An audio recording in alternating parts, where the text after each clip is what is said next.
रस्त्याच्या कडेला जिकडे बघाल तिकडे तुम्हाला मालगाड्या दिसतील, कंटेनर दिसतील, कंटेनरचे मोठमोठे डोंगरा एवढे तुम्हाला ढीग सुद्धा दिसतील, धुळीचे रस्त्यावरती लोट दिसतील आणि इथला अजूनही डेव्हलपमेंट चालूच आहे, रस्त्याचं डेव्हलपमेंट सुद्धा चालूच आहे. जिकडे बघावं तिकडे दिसतात या गाड्याच गाड्या. यावरून तुम्ही ओळखलाच असेल की मी कुठं आलोय.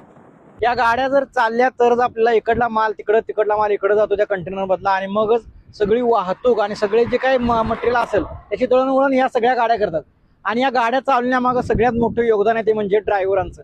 या इतक्या मोठ्या गाड्या, यांचं नियोजन आणि ते ड्रायव्हर घरदार सोडून इतक्या दूर येतात आणि त्या इतक्याशा छोट्या गाडीत त्या केबिन मध्ये फक्त त्यांचं घर असते.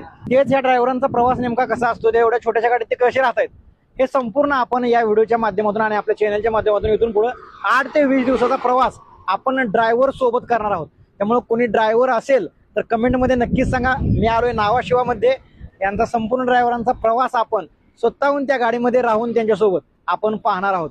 हा व्हिडिओ जास्तीत जास्त ड्रायव्हर पर्यंत शेअर कराच आणि चॅनलला सबस्क्राईब देखील करा.